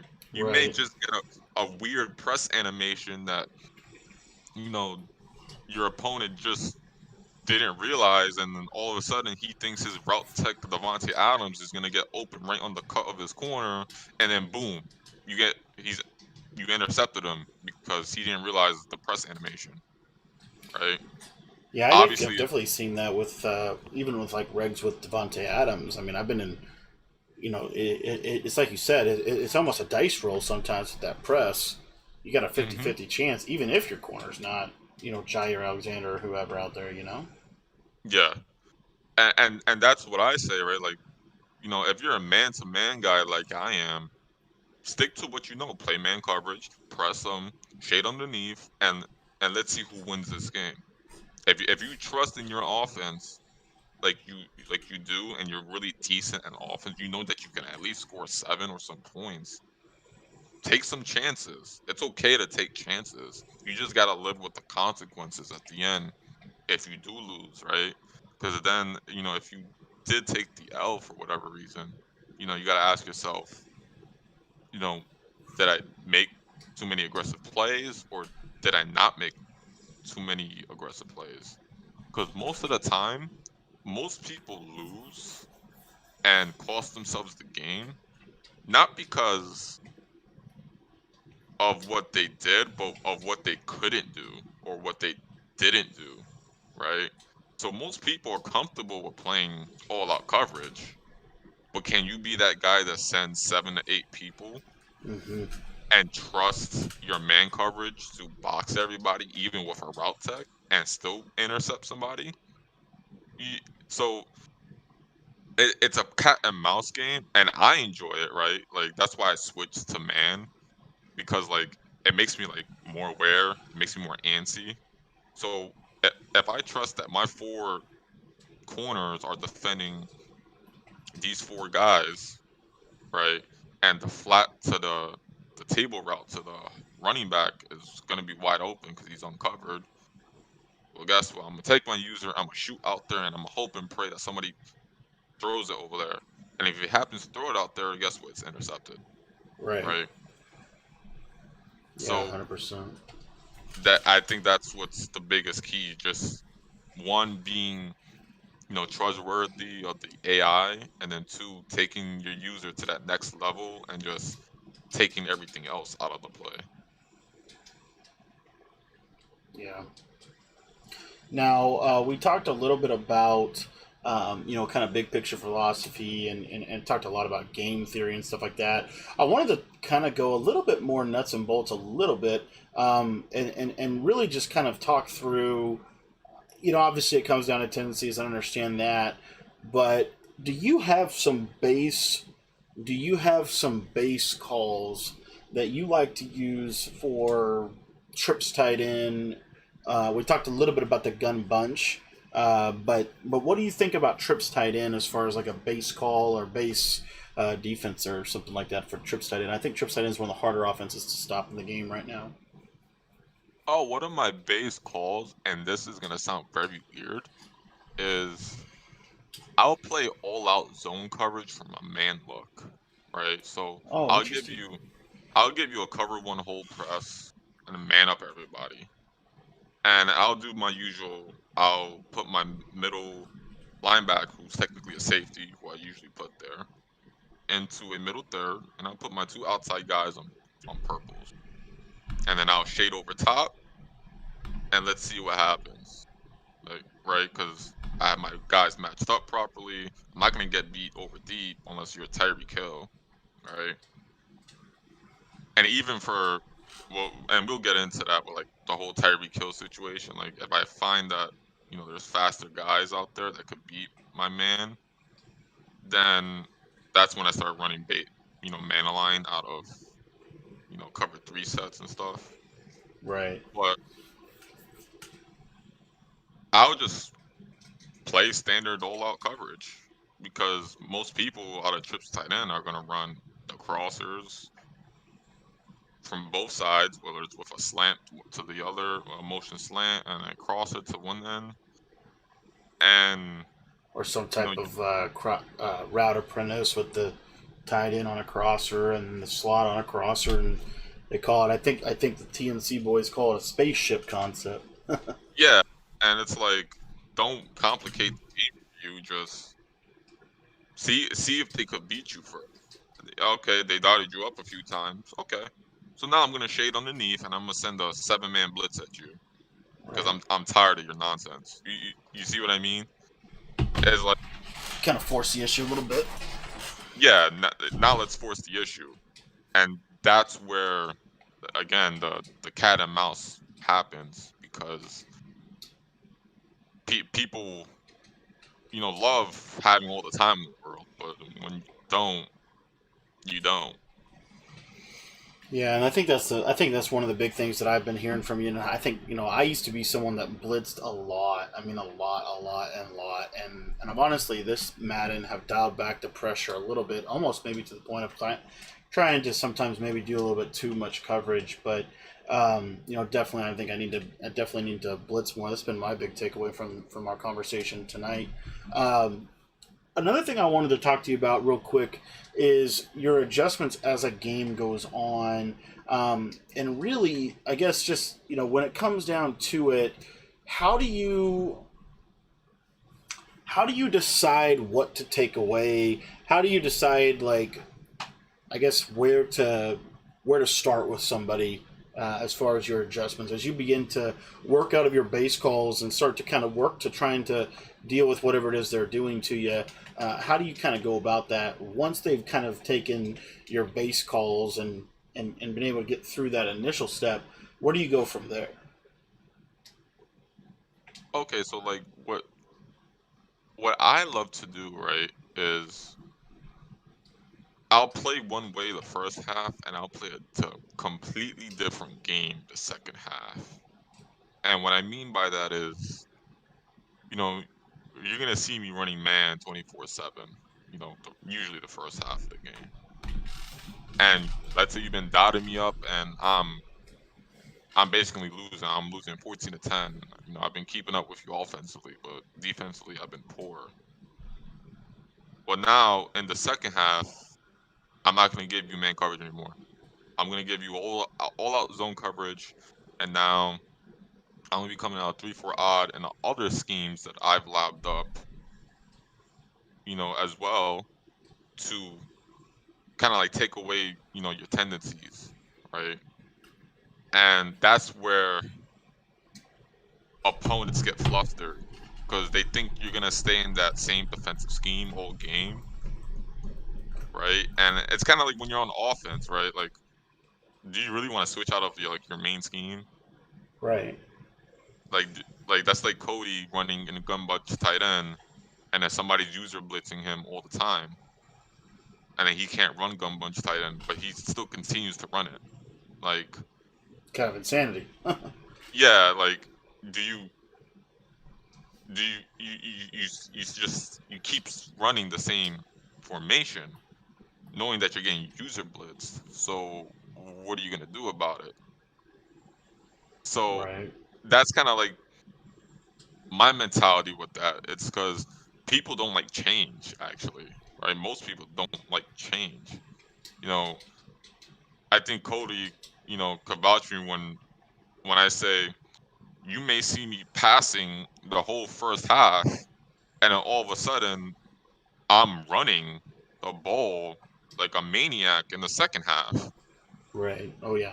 Oh yeah. or vice versa, right? Yeah. The Like idea my of being multiple. my whole game plan is totally like, it's diverse, right? I'm not gonna give you the same look. I'm not gonna give you, I might go from running curl flat corner in offense to running bubble screens on you in the second half. And and I take that concept into defense, and where I'm not going to give you the same look, right? I'm going to keep giving you the same look if you can't beat it. But if you can show me that you can beat it, then guess what? I have 2 to 3 other schemes in my back pocket, like $3-2-6, 3-4 odd, 3-4 bear. You know, I even have some, nickel normal as well, where I used to run buck slant show 2, and the nickel dog 2 blitz as well. So like, there's different ways of approaching things. You just gotta have, you know, multiple schemes lapped up behind you, right? Because if you're so used to one scheme and somebody beats it, then what's your backup? You gotta have a backup plan, right? You can't just have your same old plan A. You need to have B and C. Hmm. Now, a question for you: as I was thinking about what you were talking about, one of the things we talk about is competitive Madden, and I think you and myself are both trying to kind of break into that scene a little bit, just get better. And I think there's a lot of I think there's a major difference between competitive Madden and just logging on, chilling, playing weekend league or whatever. Um, I wondered if you could talk about that a little bit from your perspective, and just kind of share what are your insights to that. Have you seen that, and kind of what do you think some of those key differences are? I think number one, the biggest difference is the speed of the gameplay, right? Like Hmm. when you go from a weekend league game, and that's not to say some weekend league games are sweaty, right? Because you do get certain some pros and even amateurs into the weekend league, but in terms of like the speed of the gameplay, like it changes. It feels like you're playing at a times two fast forward game, and all of a sudden you're like, wait, I'm down 21-10. It's the end of the third quarter. Yeah, what just happened? So like the speed of the game changes. That I've learned the hard way. I've lost like 45-10. At times.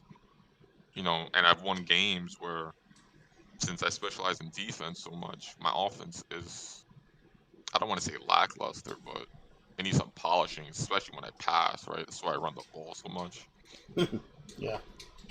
Um, but and I've won some games against some sweaties and money games on Players Lounge, and where it was 5, 10, $50 games at the score of like 6-3, because my defense clutched up and shut them down over 4 quarters, and I was only able to score 3 field goals. Right, so things get tighter, things get more nerve-wracking. So now you got money on the line. You got attorney that you're qualifying for, which if you guys don't know, the Madden Challenge is coming up soon, which is basically mud draft. Yeah, I think it's going to be a Um, very defensive tournament. That one. oh yeah, 100%. And I think a little bit of advice for you guys is you definitely want to be running man coverage and Yeah. mud Oh yeah. draft. Oh yeah. There's there's no abilities, there's no gunslinger, there's no set feed lead, there's no nothing. Meaning, if you get some speed corners and some speed safeties out there, they're gonna lock down everything in their path, literally. Yeah. Oh yeah. 100%. 100%. I think man coverage is definitely going to be the key to that. A good man coverage is good user, and then the right adjustments off of it. Now, I did want to talk to you a little bit as we kind of close up here. This is kind of last thing. I got about a couple more minutes in this conversation. Um, I did want to talk to you a little bit about what you see right now from the club championships. The club championships were, I think they were late January was when the finals. And I'll tell you what, there were some solid offensive players. You saw Pavin with the bunch, you saw J Wall with the trips, Fancy with the trips, even Decroft with the U trips. Very solid offensive mind and offensive player. And as you look at some of those schemes, a lot of people that you probably play in weekend league or maybe that have their ebooks run a very similar system, but they don't run it the same way. As you kind of think about that, I'm just curious to see, from a defensive perspective, as people are kind of looking, they say, well, I got some of the fundamentals down, but I guess I'm just looking to go to that next level defensively, going to that next level competitively. What are some things that I can start doing, both in my gameplay, but also in practice mode and just in my labbing, to take me to that level? How do I get to be elite? So I think the biggest thing is understanding why something is meta, right? Mm, There's a reason why nickel 335 wide is meta, right? it's because You Cody know. Ballard's been running it since June. No, I'm just kidding. I'm just teasing. Yeah, like there's a reason why it's meta, right? You could put, safeties at linebacker from nickel 335 wide. I mean nickel 335, and then you audible down. and I mean it just shuts down, right? And one good practice that I advise everybody who wants to get better at defense is go into practice mode, run whatever defense that you're comfortable with, whether it's 2-4-5 double A gap, pick nickel G, um, dime, whatever it is. I wouldn't, you know, advise dime or dollar just because in this game most people are running, two tight ends, two receivers, one running back, and then get a weak box scenario. But and run against the AI, right? Let the AI put random play on. Let him do whatever he wants, whether it's run or pass the ball.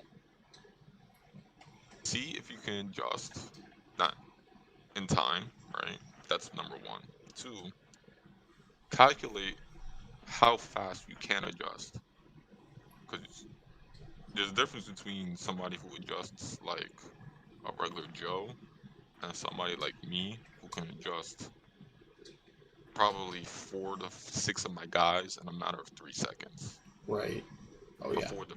before the players even you know get finished aligning actually on the field.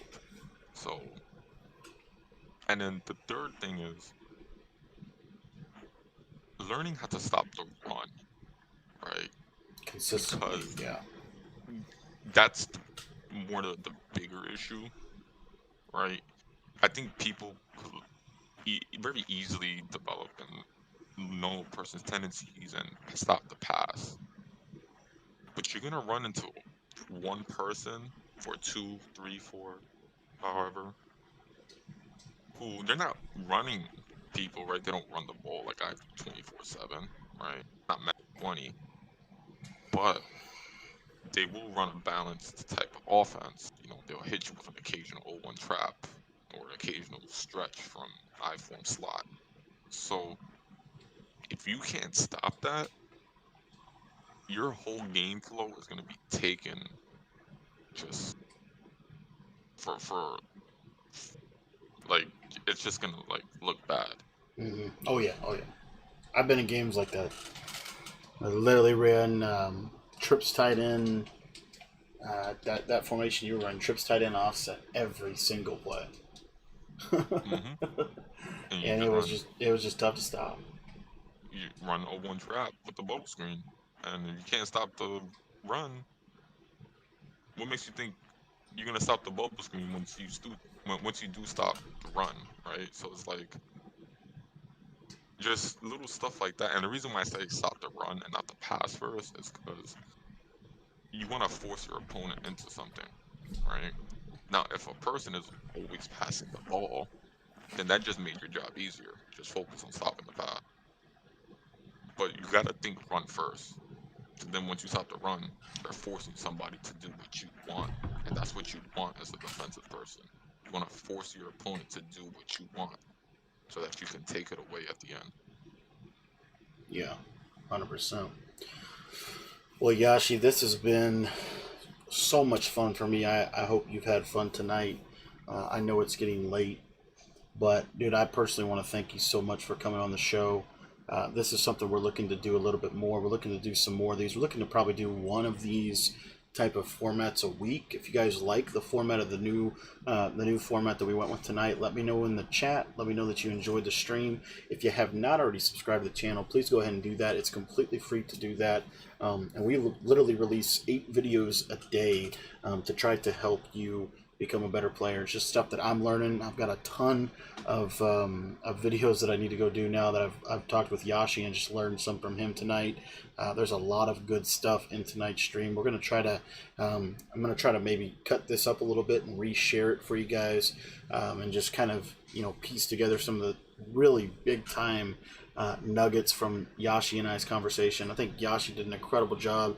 And so, Yashi, I just wanted to say thank you so much for coming on the channel. I want to see if there's anything you want to talk about, just about some stuff that you have coming up. We've got about 50 people in here tonight. So just wanted to see if you had anything that you wanted to hit on with what's coming up for you, what's next. I know you got some big stuff planned. Yeah, definitely. Thank you so much for like before I even get into that, thank you and to like, the chat and everybody who's been supporting you and just wanting to like just learn the game of Madden, trying to, take their gameplay to a different level. And even if it's not to take it to a different level, just kind of just grow, right? Like you just don't want to be that one person that just doesn't grow. Everybody wants to grow, right? Right. And I think, what you're doing with, everybody in the chat and the community in general, it's an awesome job and just trying to, you know, reveal information and tidbits and all the minute things that, you know, not all the pro players are gonna reveal. Not the normal Joe guys gonna know as well. So I thank you for that.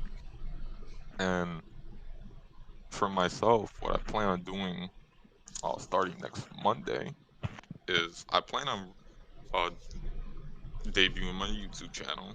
If you guys haven't known, I do have a YouTube channel. So if you guys want to subscribe, you can do that as well. But I plan on releasing 2 videos every Monday, Wednesday, and Friday, Oh, nice. and I plan on streaming from 7 p.m. to 9 p.m. every Monday through Friday as well.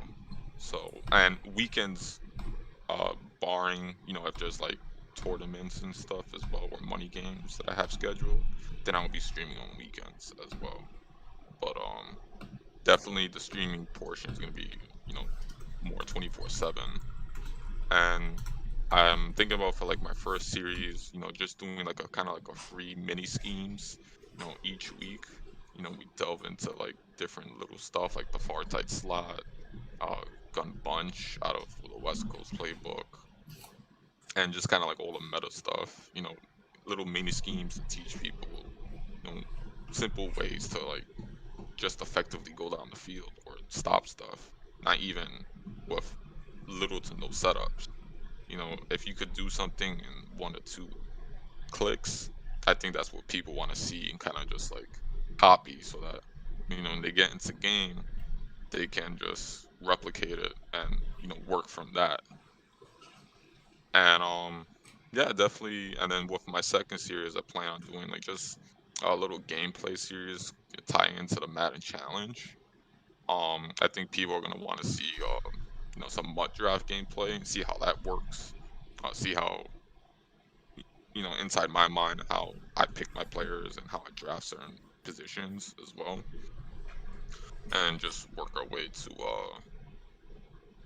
the Madden challenge and see how we do. When the Madden challenge approaches us as well. Yeah. Well, that's awesome. Well, guys, I threw Yashi's streaming info or YouTube channel link into the chat for you guys. If you want to subscribe to him, you can do that there. Another thing that I wanted to do is I wanted to let you know again this guide, this starter kit that Yashi put together. I personally have read this about 10 times in the last 2 days. So as soon as you got this over to me, I've been studying this thing like crazy. And I'll tell you what, one of the things that I'll tell you what, Yashi, and I know you've been around the Madden community for a long time. You'll appreciate this. And this is kind of my heart. This is the heart of my YouTube channel. And this is the heart that I really want to have going forward. When I first got into Madden YouTubing, and it was really, if you go back and look at some of my earliest videos, I think this was Madden 12. I really started playing seriously in Madden 11. Madden 12 is when I started doing some content. And one of the things that came out of that was there was a lot of turf battles. And really it was a lot of, in my opinion, just emotional pain that didn't really need to exist within the community, just negativity. To give you a simple example, you can't run bunch because it would be like today somebody saying, you can't post a bunch video because Skimbo runs the bunch, or you can't post a 245 video because Yashi runs that, or whatever it might be, right? And my thing is, I don't think that really helps people get better. I've never gotten better from not studying somebody, and where I get better is by watching and learning and studying the best players in the community, and also putting my own spin on things. I think you always have to have a starting point. And so all that to say, I'm going to be watching every video that you put out. I'm going to be studying you a lot, because the heart of my channel, and really the heart that I have for this game, I want to learn everything that I can from anybody that I can. Seth in the chat has taught me stuff. You guys referenced Deuce Close. When I started studying cover 4 quarters, the first channel that I went and watched was Deuce Close's channel. Because 100%. it's you've got to learn. And in anyways, I just wanted to reiterate that, as we have different people on and do this more frequently, I hope, and what I've been encouraged about in the Madden community is that I think that tide is starting to shift a little bit. I think that people are starting to become more of a community, of a family, as opposed to adversaries. Obviously there's club versus crew versus crew battles, kind of friendly competition like that. But if you look, I mean, it comes back to what I was saying earlier. The 3-3-5 wide and the 2-4-5 double A gap have been probably the two best defenses all season long. But I'll tell you right now, I played a money game earlier today, and his 3-3-5 wide was a lot different than my 3-3-5 wide, if you know what I mean. And and just you could run these things differently. You can run the same scheme, but you can run them differently. And what separates the best players, I think, from the the people that are on the cutting edge or potentially being the best, is their ability to execute, their ability to make it happen. So anyways, all that to say, this community, my channel, will 100% never shy away from learning from other people and from studying them. And I really appreciate Yashi coming on tonight and sharing with us. We're also going, like I said, we're going to be doing this more frequently. This is going to be a Wednesday night kind of thing going forward. Every Wednesday night we're going to sit down, we're going to pick somebody's brain. Might be Yashi, might be different tournament YouTubers, might be different tournament players. We're going to start reaching out to people. So if you know of anybody that would be good to have on the show, I would love to connect with them and love to talk with them. My cell phone number, I'm going to type it into the chat for you guys right here. You guys can text me anytime, and I'm working on getting some things that can help me out a little bit as far as getting back to you guys faster. But that is my cell phone number, so if you ever need anything, just text me. Also, if you want to get this starter kit from Yashi, go ahead and shoot me a text as well. I'll be texting this out to everybody once I can get this thing published formally and get a nice little link for you to be able to just click a link and be able to go check it out. But Yashi, just want to say thank you a lot, man. I'm really excited. Did you say what time you said you were streaming on Monday? So yeah, on Monday through Friday, I plan on streaming from 7 p.m. going into 9:30 p.m. Okay, perfect. And then Mondays, Wednesdays, and Fridays, I'm gonna be posting 2 videos those days consistently. So. All right. Well, 7:00 p.m. this Monday night, before my wife makes me sit down to watch The Bachelor. Okay, I will be watching you, and I might, don't tell her, but I might mute. I might mute it and keep watching you anyway. So, but man, thank you seriously so much for coming on tonight. And I know we're coming up on our time here, but I just want to tell you seriously, thank you. We've become, I think, pretty good friends through this, and I'm excited to continue to work with you, continue to study from you, and continue to learn from you as we keep going. But just so excited for the future, man. And just like I said, I just want to thank you guys for coming on the stream tonight and checking things out. I hope you walked away with something. And if you guys would just do me a favor, I'm going to type the Discord in here. I got Yashi's YouTube channel in there as well. But if you wouldn't mind just going into the Discord and just letting Yashi, you can do it on direct message, you can, whatever, but shoot him a message and just tell him thank you for tonight. He gave up 2 hours of his time, and obviously spent a ton of time into this ebook or this starter guide here that he's got. So, man, I can't tell you how excited I am, and like I said, just how thankful I am that we get to be able to do this. So thanks a lot, man. I really appreciate it. And any last thoughts for you?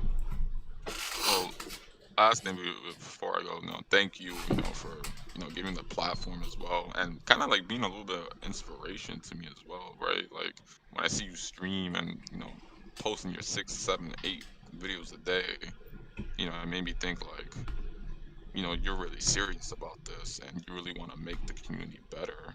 So why shouldn't I, right? Like, and I think for me, it's kind of like a revelation. Like, you know what?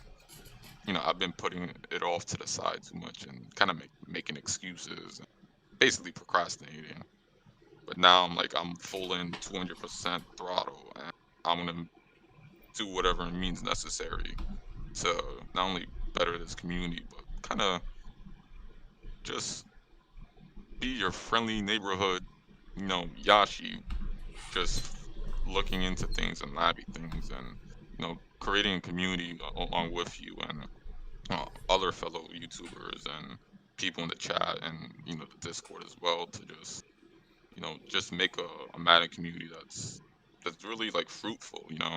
I think you kind of like opened my eyes to that, and another thing too, like offensively, like I've been horrible this Madden, I'm not gonna lie. So seeing you has been very like just amazing for me, because now I could convert 3rd and 15s and 4th and 20s when I shouldn't need to, but I do it.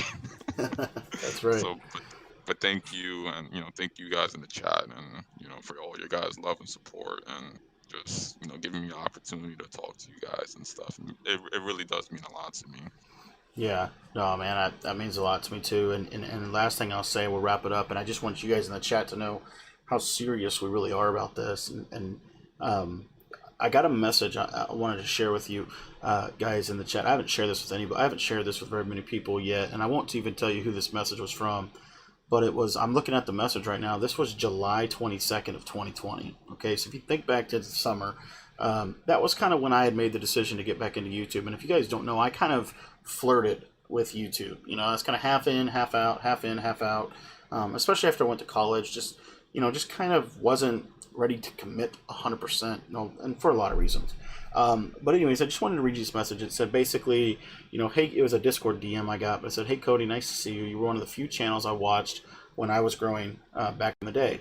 It's nice to see you get back into the scene, as I see that you're doing, you've been doing some videos. Are you looking to get back into the Madden 21? And this was what I said, and I didn't know at the time how serious I actually was. But here we are in March 11th of 2021. The channel's grown by almost 10,000 people. We posted videos, 8 videos every single day for as long as I can remember in this Madden season.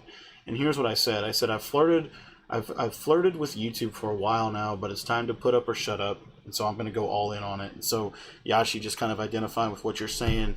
It's easy to kind of procrastinate and just put stuff off that you should have already taken care of. But I think just guys here say we're ready to go all in on this thing. And you know what? We don't know everything. We don't know everything. But you know what? We're willing to share what we do know, and what we don't know, we're willing to learn from other people. And so that's the whole point of the channel. It really is about helping people become better. So anyways, I'm just so excited. I've been wanting to do this show this has been months in the making of just, getting it out and just honestly getting up the courage to ask people to be on it. And, man, I'm pumped. I'm pumped for the future. And, Yashi, like I said, I just can't thank you enough. And, guys in the chat, I'm serious. You don't have to thank me. You don't even have to buy an ebook, whatever. It doesn't matter to me. What I really want you to do is I want you to take a few minutes, head into the Discord, and just say thank you to Yashi. That would mean a ton to me. I really would appreciate it. And like I said, we will get you those guides out as soon as we can. But thank you guys so much for your time tonight. I really appreciate it. And like I said, I hope that you guys took something away from this. That being said, next Wednesday night, we're actually going to have another show. We're working on bringing on one of my good friends. It's a very, very good offensive player. So I'm working on that right now behind the scenes. And we'll let you know one way or the other. If we have him, we have somebody else. But I promise you, every week we will have a guest on that I guarantee you will teach you something. Okay, you will walk away learning something. Tonight, I walked away, didn't know the cloud flats pressed and a cover 2 the way that Yashi described. And so now I'm going to start, digging into that a little bit more. Didn't know some of the things about the double A gap that he taught me. So really excited to head into practice mode. Won't keep you guys any longer, but videos tomorrow. We're going to have 8 of them starting at 8 o'clock a.m., going to 8 o'clock p.m., and then we'll have our normal stream tomorrow night at 10 o'clock. So thanks for your time tonight, guys. I really appreciate it. Yashi, thank you so much. And guys, remember what he said. Monday, 7 o'clock p.m. Eastern time, he's going to be streaming. I'm jacked up to be able to go check it out. Hope you guys are